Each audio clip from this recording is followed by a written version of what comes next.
Assalamualaikum warahmatullahi wabarakatuh. Perkenalkan, kami dari kelompok 2 ingin membacakan hasil diskusi kami, yaitu manusia, keragaman, dan kesetaraan. 1. Kedudukan manusia sebagai makhluk Tuhan. Perlu disadari bahwa setiap manusia itu pada hakikatnya tidak terlepas dari hidup interpribadi dan kehidupan antarpribadi. Hidup interpribadi tersebut merupakan cerminan bahwa manusia adalah makhluk ciptaan Tuhan Yang Maha Esa. Manusia didudukkan sesuai dengan kodrat, harkat, martabat, hak, dan kewajiban manusia itu sebagai makhluk sosial. A. Kodrat manusia. Kodrat manusia adalah keseluruhan sifat-sifat sah, kemampuan, atau bakat-bakat alami yang memiliki pada manusia, yaitu manusia sebagai makhluk pribadi sekaligus makhluk sosial ciptaan Tuhan Yang Maha Esa. Ditinjau dan kodratnya, kedudukan manusia secara pribadi antara lain sesuai dengan sifat-sifat aslinya, kemampuannya, dan bakat-bakat alami yang melekat padanya. B. Harkat manusia. Harkat manusia artinya derajat manusia. Harkat manusia adalah nilai manusia sebagai makhluk Tuhan Yang Maha Esa. C. Martabat manusia. Martabat manusia artinya harga diri manusia. Martabat manusia adalah kedudukan manusia yang terhormat sebagai makhluk ciptaan Tuhan Yang Maha Esa, yang berakal budi sehingga manusia mendapat tempat yang tinggi dibanding makhluk yang lain. Ditinjau dari martabatnya, kedudukan manusia ini lebih tinggi dan lebih terhormat dibandingkan dengan makhluk lainnya. D. Hak asasi manusia.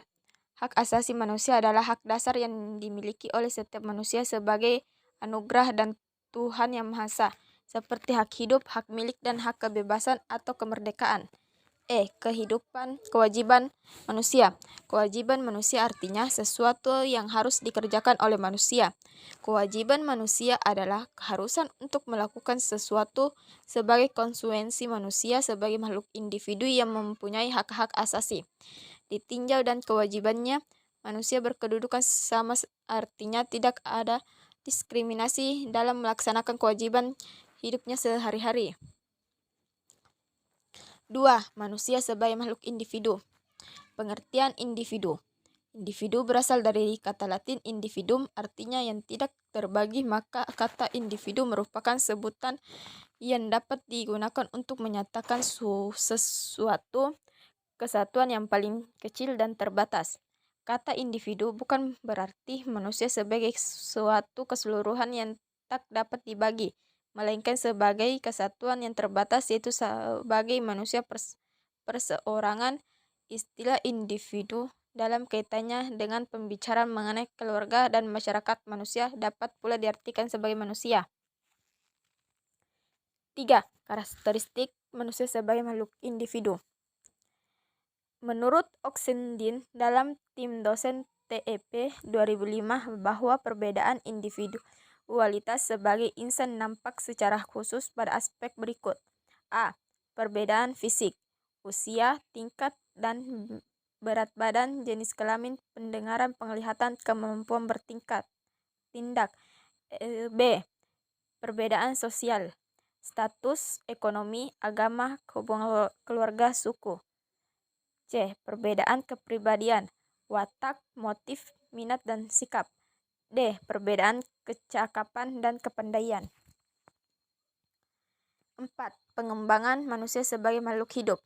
Sebagai makhluk individu yang menjadi satuan terkecil dalam suatu organisasi atau kelompok, manusia harus memiliki kesadaran diri yang dimulai dari kesadaran pribadi di antara segala kesadaran terhadap segala sesuatu.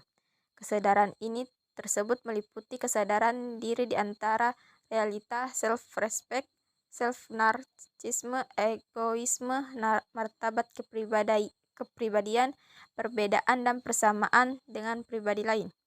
Khususnya, kesadaran akan potensi-potensi pribadi yang menjadi dasar bagi self-realization.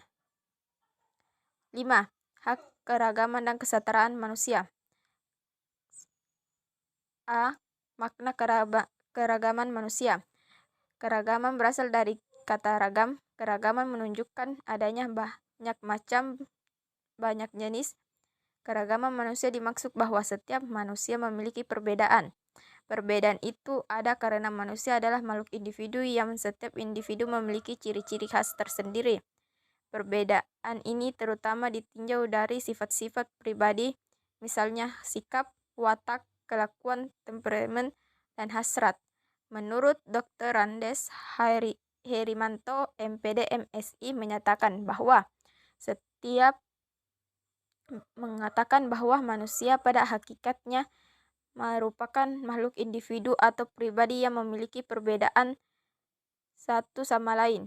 Adanya perbedaan ini yang melahirkan keragaman. B.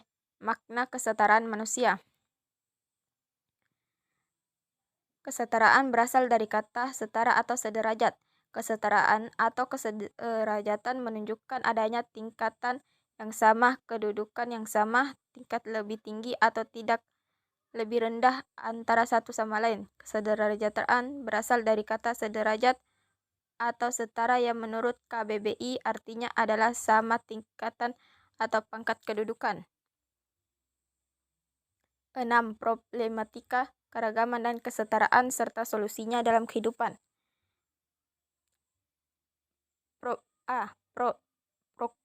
Problematika keragaman serta solusinya dalam kehidupan. Keragaman masyarakat adalah suatu kenyataan sekaligus kekayaan dari bangsa. Van de Bergen menjelaskan bahwa masyarakat majemuk atau masyarakat yang beragam selalu memiliki sifat-sifat dasar sebagai berikut. A. Terjadinya segmentasi ke dalam kelompok yang sering kali memiliki kebudayaan yang berbeda. B. Memiliki struktur sosial yang terbagi-bagi ke dalam lembaga-lembaga yang bersifat non-komplementer. C. Kurang mengembangkan konsensus di antara para anggota masyarakat tentang nilai-nilai sosial yang bersifat dasar. D. Secara relatif seringkali terjadi konflik di antara kelompok yang satu dengan yang lain. E. Secara relatif integrasi sosial tumbuh di antara paksaan dan saling ketergantungan di dalam bidang ekonomi. F. Adanya dominasi politik oleh suatu kelompok terhadap kelompok yang lain. Problem kesetaraan dan solusinya dalam kehidupan. Kesetaraan atau kesetaraan adalah suatu sikap untuk mengakui adanya persamaan derajat, hak, dan kewajiban sebagai sesama manusia. Indikator kesejahteraan adalah sebagai berikut. A. Adanya persamaan derajat dilihat dari agama, suku bangsa, ras, gender, dan golongan. B. Adanya persamaan hak dari segi pendidikan, pekerjaan, dan kehidupan yang layak. C. Adanya persamaan kewajiban sebagai hamba Tuhan, individu, dan anggota masyarakat. D. Problem yang terjadi dalam kehidupan umumnya adalah munculnya sikap dan perilaku untuk tidak mengakui adanya persamaan derajat hak dan kewajiban antar manusia atau antar warga. Perilaku yang membeda-bedakan orang disebut diskriminasi. Sekian dan terima kasih.